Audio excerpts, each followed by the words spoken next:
Once more we start off on the turn we left off on, though immediately moving on to the next.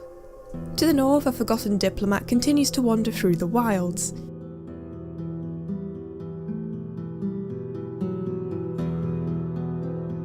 And back with Bylazora, the Romans finally have something to say. The Brutii suggest that we give them 160 denarii or they will attack us. With there being no other Brutii army around, aside from the one that we do intend to attack, the Greeks were quite happy to call the Romans bluff.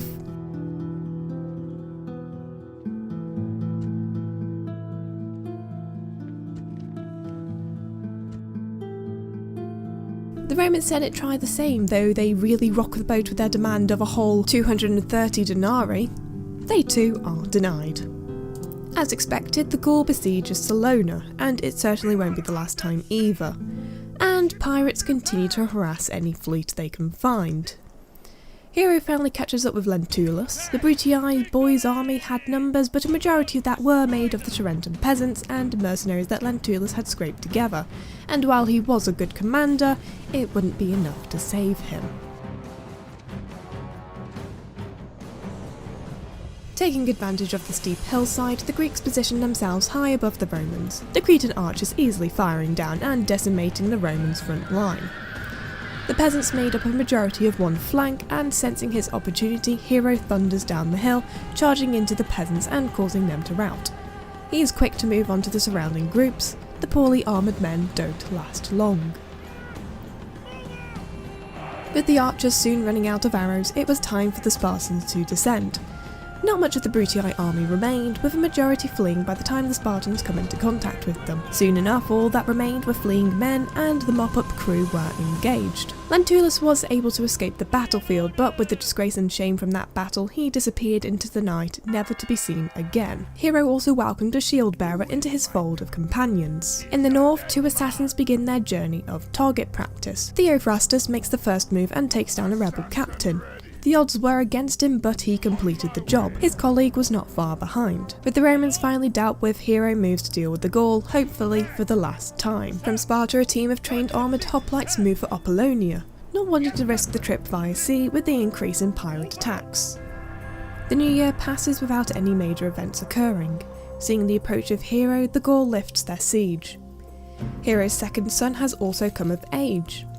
Dymas of Sparta had a lot to live up to. The pressure to follow in his father's footsteps must have been too much, as the boy did not seem to take on any of his father's teachings. He would do well enough managing Salona in the meantime. Vindex may have voluntarily ended his siege, but Hero wasn't going to let him go that easily. The Gaul wisely retreats. Of course, the Romans, as always, get in the way. Hero forces Captain Sextus back, ready to battle the Gaul. But Vindex hides behind his Roman allies. To get to the Gaul, Hero would have to go through the two units of Equite in his way. The battle, I'm not really sure if this could be considered a battle. The one-sided horse-flavoured barbecue was quite frankly over before it could really begin. Standing until it really was too late, the Romans tried to run, but alas, the flaming kebab skewers were too numerous. It was a good day for the Cretan archers. Now it was time for the rematch with Vindex. Bringing with him mostly warband, this fight would be a piece of cake. Vindex had not changed a bit in the 5 years it had been since Hero last saw him. There was a race to get to the top of the hill that dominated the battlefield, and the Gaul were to win this one, though Vindex was very eager to get to the Greeks. Hero called for his army to stop, and Vindex ploughed into the line of Spartans. The rest of the Gaul came charging down from the crest of the hill towards the Greeks, though with their leader now dead, they hesitate. The Gauls were not ones to give up so easily. They engaged with the Greeks on all sides, even surrounding in some cases, though Hero was quick to step in and push them back. The impact of the heavy cavalry was enough to send the Gaul running. Many times would they pull back and charge again, but soon enough the barbarians grew weary and lost the will to fight. It was time to send out the Greek cavalry clean-up crew. Yours today for just 9 easy payments of 999 denarii. With Hero taking care of the last few pesky barbarians that refused to run, the battle was soon over and the last Gaul would be removed. One Spartan is lost and the Greek cavalry faced their largest loss so far. With a bolstered fleet, Admiral Dion takes things into his own hands and deals with some of the pirates. More specifically, the ones that were in his way of getting over to a Brutii Byrene filled with some troops that would look really good on the sea floor. With his overwhelming number advantage, Dion engages with the Roman fleet, defeating them and causing them to retreat south. A secondary fleet was ready to pounce on the retreating Romans and were quick to enter the battle and win, though it did send the Brutii fleet to where they wanted to go anyway. Whoops! In the Germanic wilderness, our diplomat comes across the Scythians and exchanges map information. The map was certainly filling up. In Dacian land, Theophrastos was becoming quite the proficient killer. Winter turns to summer and the messengers bring forth news from afar. The Seleucid Empire had fallen. Though it was a long time coming, it was a little disheartening that our fellow Hellenics had fallen. Freshly trained fleets from Sparta and Corinth were ready to fend off the Brutii Byrene. In a coordinated attack, the Greeks sent the Romans fleeing back towards their homeland, with another Greek fleet ready to quickly intercept and sink them at last. Ready to sail! Prepare to engage! Who shall die? Back in Dacia, Theophrastos continues his string of murders, and succeeding in the elimination of another Dacian general. Hero returns back south, though for the first time not to defend Apollonia from the Romans that had appeared on the shore. No, Xanthippus would be able to handle them. Hero had other places to be. The Roman invasion could start anew. Yes, Captain! Orders boarding! Count the spies. Spies infiltrate the once Greek-owned city, and with the second successfully making it inside, Hero makes his move. The doors to the poorly defended city were wide open, welcoming Hero back.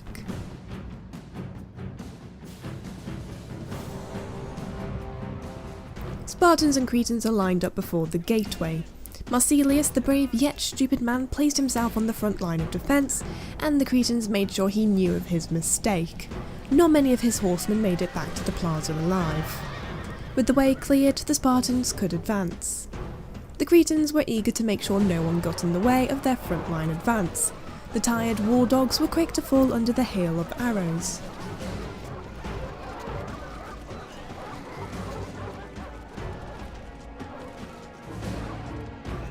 The last man 40 could escape, but as the Romans were finding these last few years, you can't escape from the Cretans. A sparse number of Romans remained. The Spartans pinned Marsilius in the alleyway while Hero charged in from the back streets, taking care of the Velitae that were getting behind the Spartans' defences.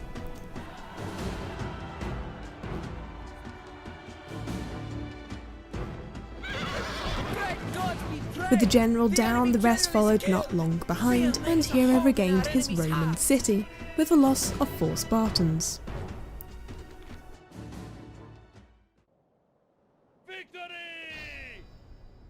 The Romans had not made many changes to the city Hero had briefly resided in. An archery range and a legion barracks had been built, no surprises there, though the standing of the shrine to Athena was. The minor city is occupied. The city appeared to be pleased to be back in Greek hands, much happier than they had been previously. The spies are moved south to Croton, the next target on Hero's list. The Brutii had caused enough trouble in this world. Bylazora, a fledgling assassin, is trying to find his wings. A Gaul spy had been spotted hanging out around the town, and enemy spies never bring anything good with them. The odds were stacked against him. With a 10% chance of succeeding, there was every chance this would go wrong, though the fates were on Alice's side, and the spy fell to the ground, dead. The snow falls away, and summer is finally here. A potential suitor is turned down for being too old, and Hero's youngest has come of age. Aemnestos did not at all take after his father. The sight of blood made the boy queasy, and management did not appear to be his forte either. There was still time for the boy to grow. The spies infiltrate Croton, and the city had a bit more substantial defence than that of Croton. 2 light infantry, 1 heavy and a ballista. The siege of Croton was sure to be exciting. Hero leaves Tarentum with his troop to see if Aemnestos is able to handle the city while he would be away. but it appeared that the city and his son weren't quite ready for that next step. Oh well, there would be the next season. In the winter of 246 BC, a Scipii bireme is discovered containing a large army. While Hero was away, they could not be allowed to land anywhere. The Scipii were immediately attacked and sunk. During the battle, another fleet was discovered. While mostly consisting of ballistas, this was no throwaway army that we could ignore. Admiral Alexandros attacked, sending the fleet of triremes south, and just out of reach of another Greek fleet that would without a doubt finish them off. With more troops occupying Tarentum, it was time for Hero to try leaving once more. Amnestos steps in with a unit of armoured hoplites, and the city tolerates his presence. Happy with the state of the city, Hero moves on to Croton. The spies had done good work, the gates were open. The Brutii had called back all of their forces into their capital city, but it wouldn't be enough. The faction leader had changed many senate seats during the 10 years since Hero had last seen him. His skills had improved too, though not by much. His 2 accompanying generals were nothing special, barely worth the time Hero spent looking over them. With 5 units of Spartans with Cretan archers lined behind, the battle was ready to commence. The first obstacle was the crew of Ballista. The Cretans immediately jump into action, and before long the crew lay on the ground dead, though they were able to take down 2 Spartans with them. Principe were next to try and defend the entrance, and the Cretans easily dealt with them as the Spartans entered the city. Gods! Our soldiers have done well this day. The walls are taken! Another unit of Principe came out to confront the Spartans, and they too quickly fell to the Spartans and Cretans.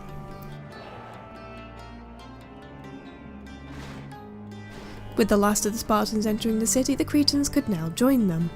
The Spartans split into 2 groups and crawled through the city, meeting back up before the plaza, where the last of the Brutii stood. The Roman men valiantly tried to fend off the Greeks as they advanced, but it was to no avail.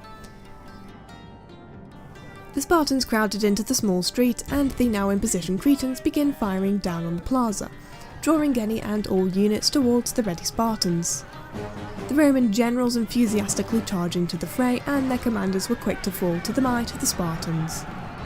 And with the death of their leader, Greek victory followed shortly after. Your leader has been slain! All his troops waver as their courage wanes.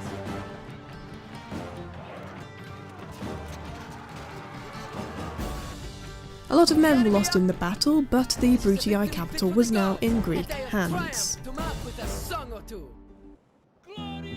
The settlement is captured and her population enslaved. There was no need for senseless butchery now. The spread of people also gave Apollonia the population boost it needed to upgrade. Yay! But more importantly, the Brutii were no more. They had been a thorn in our side since the start. Let this be a lesson to those who get in our way. The spies are moved on towards Capua, the Scipii capital, and in the summer we gain our first look of Rome. Greek ships finally catch up to the Scipii transport fleet and win the battle. The Roman fleet takes a moment to decide whether it is actually sinking or not. Hero does some quick rearranging of his army, and he is left with a unit of 10 Spartans.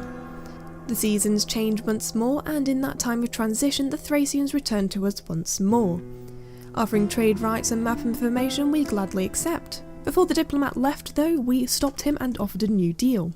We offered our own map information to the Thracians in return for something suitable. The Thracians seemed to flip off the deep end and countered with a trade of map information from both sides, or they would attack us.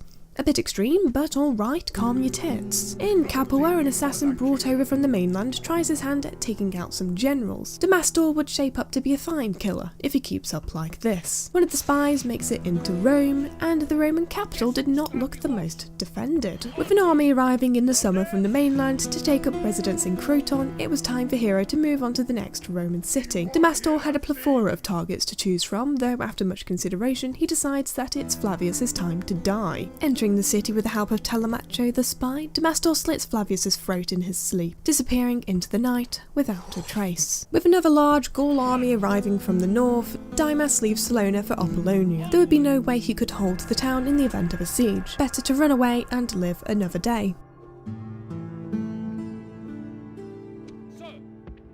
Having dealt with most of the available Scipii, Cat-stor moves over to Rome. Poor Publius Maxentius stood no chance against the rapidly improving assassin. Hero makes his move towards Capua, pushing back the main Scipio army and besieging the city, building his 3 siege towers.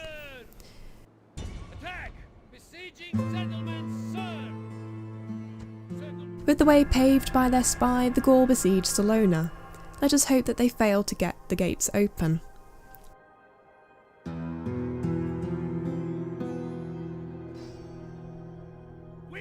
The Julii also have their agents in places they shouldn't be. Cat-stor continues his fine work and removes Gaius Maxentius from the Roman Senate's family. With the towers now ready, Hero begins the assault on Capua. The main defending force was nothing impressive. Hero hoped that it would be the Hastarte placed on the walls in the event that the wall fighting was necessary. Reinforcements were much more concerning, but Hero had pushed them back significantly, and they would no doubt arrive late into the battle. 2 siege towers are loaded up with their own team of Spartans and archers. They are positioned on either side of a gate, near the most direct path to the plaza. Hastarte have positioned themselves between the 2 approaching towers. Good, it wasn't the Principe. The towers are at the walls. Reinforce the Both towers make it to the wall near enough at the same time.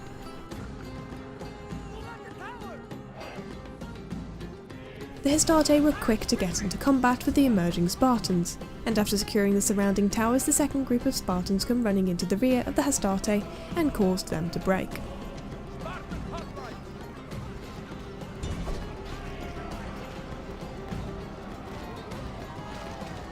The reinforcements had arrived, and while the Spartans were making good work of cutting through the light infantry, they would not be fast enough to finish and secure the city. That job fell down to a unit of Cretans. The Scipii were almost done with reforming themselves, and they had a gate right in front of them. It would be a close race to see who gets there first. The Cretans take off sprinting around the city walls, capturing towers as they went. While the Cretans were racing, the Spartans finished off the Hastarte and started making their way down onto the streets.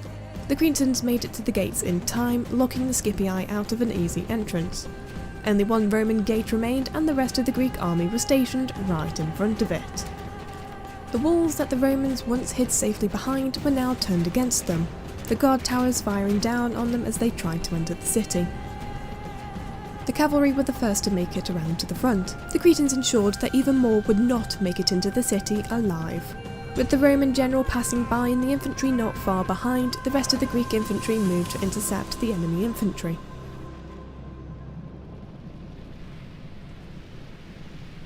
Three units of Scipii cavalry made it into the city, but they would be no problem for the invading Spartans.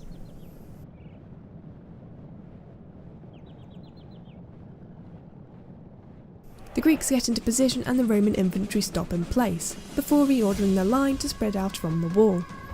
The Greeks also move into a better position to catch the reinforcements if they move. Inside the city, the Spartans had been steadily making their way through the streets. A unit of Equites tries to fend off the invaders, but I think by this point we all know how well it will go for the horsemen. Severely reduced in numbers, the Equites break and run. Following the fleeing horses, the Spartans make it to the final streets of their crawl through the city. They jam themselves into the funnel with the archers not too far behind. Now in position, the Cretans drew the Scipii general over to the Spartans, and he too learns an important last lesson that generals all over have come to learn. Don't charge headfirst into the Spartans. One general down, one to go. In the rush to take down the generals, a unit of Equites were able to get behind the Spartans. They charge into the Cretan archers, who were unable to get behind a unit of approaching Spartans. They suffer heavy losses as they scramble to get out of the way of the Spartans and horses. With order restored, the Cretans were able to pull over the last Roman general. The cavalry charged into the spearmen, and the Scipii leader places himself into the thick of it. He too learns that important lesson on cavalry and Spartans. The enemy leader is dead. Who will weep for the Romans? Perhaps he's only All that remained on the plaza were Equites and Principe, both of whom were very happy to come to the Spartans.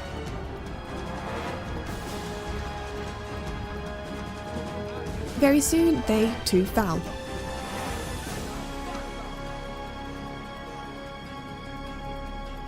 And all that remained in the city were the two units of infantry that had held on the walls.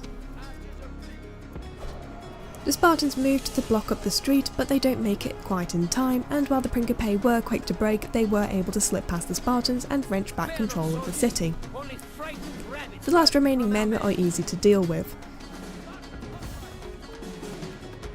The archers tear down the few men left on the plaza, and the Spartans surround those on the street, and victory would soon be theirs.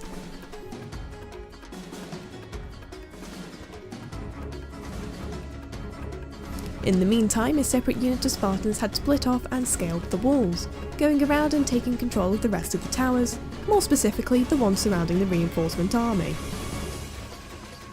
The Romans just stood there taking the fire, their numbers rapidly thinning, until something snapped and they went running.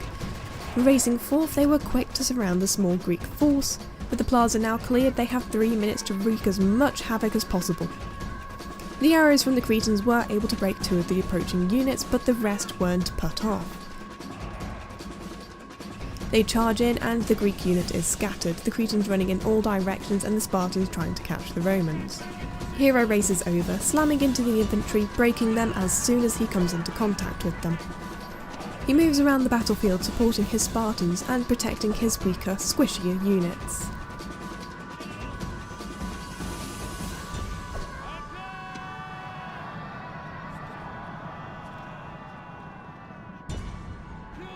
Thankfully, with only 35 seconds left on the clock, the Romans surrender, and having lost just under 100 men, he accepts. The clearly unhappy city of Capua is exterminated. Given the size of the ex-Roman capital city with 20,000 less people, they would be easier to curtail, and Hero would be able to move on to Rome sooner. It was inevitably going to happen, but Hero was now down to 9 units of Spartans. They had served him well these past 27 years. To have only lost 179 in that time was a miracle in of itself. Things in Bylazora had been quiet for a while, though if that large army across the border was any indicator, it appeared the Thracians wished to follow through on their threat. Summer turns to winter and we are greeted with a familiar sight. The papers of a potential family member in front of us and the sight of the Thracians besieging Bylazora off in the distance. Only this time, we were more than ready for the Thracians. Being both young and lacking any negative traits, Crateros is accepted into the family. The spy in Salona was finally captured, and while he was able to get away, at the very least he won't be able to open any gates for his masters. In the Roman countryside, Damastor the Killer continues his rampage, tugging Argios, and succeeding in his mission. Hero leaves Capua in the hands of a unit of peasants, and with another lined up, the people of Capua were content enough for Hero to leave for Rome. 2 armies stood between him and the seat of Roman power. The army of Rome wasn't one to simply brush off, but Hero had dealt with larger and stronger. Never mind that they would appear as a second wave in this hypothetical battle. The main army was a lot beefier, having a good mix of infantry, but its generals really let them down. At 62, Anaximander had nothing to show for a lifetime of experience, and Lentulus was not much better either. Marcus Maxentius had a menagerie of retinue and an impressive set of stats. The Roman leader would be a tough one to face. But for now we had some more pressing matters at this current moment. There were some Thracians that needed removing from our land. Either the Thracians were underestimating the defences of Bylazora or overly confident with their commander, as Gydres was quite possibly the most useless general that we have come across so far.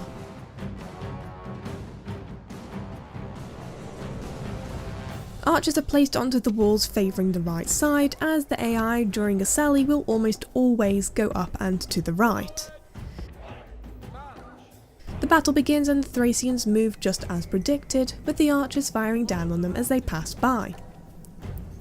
With most of the Thracians out of the way, the militia cavalry is deployed to hopefully greater effect than less time. With the cavalry now outside the city, it was time to harass the Thracians until they leave. The militia cavalry target the flank made of the weaker peltasts. If they could get them to break, it may cause a mass rout along the line. While also being fired on in return, the militia are able to break their first unit and are quick to move on to the next group. Splitting up, the cavalry harass and pester as many of the peltasts as they can. When they ran out of javelins, they charged into the missile infantry. While their melee weapons may not have been the greatest, they only needed to provide enough shock to make the Thracians break. The militia were doing fine work, and soon enough there was a steady trail of fleeing men. The Thracians retaliate with their own militia cavalry, but the sheer number of Greeks quickly caused them to flee too.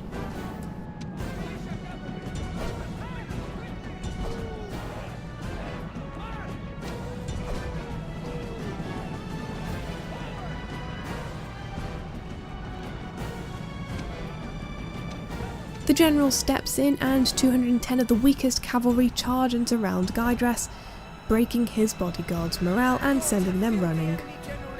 With their leader now fleeing, the Thracian army begins to withdraw and the militia cavalry continue to take down the weaker units.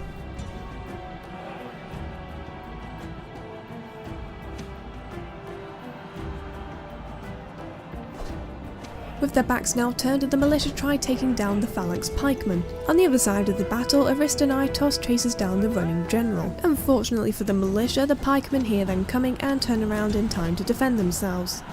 The militia continue their assault in earnest, but it is widely known by this point that spearmen and cavalry just don't go together. However, the cavalry are sent running, but they had done their job in the end. The last few Thracian men run off into the distance, disappearing over the hills, and victory was ours. This is a heroic victory, worthy of great soldiers. Impressively, the militia cavalry were able to kill just over 1,500 men, while only losing under 100 of their own. They had most certainly made up for their failings last time. The Thracians retreat back to their side of the border, looking a lot worse for wear. They would surely think twice about attacking us now. Now, it was time for Rome to feel the might of the Greeks. Oh boy, that was a long one. The original recording that came from was well over 4 hours. If you've enjoyed watching these videos and you would like to see more, consider leaving a like or even subscribe to see even more content like this. Thanks for watching and I'll see you next time. Bye!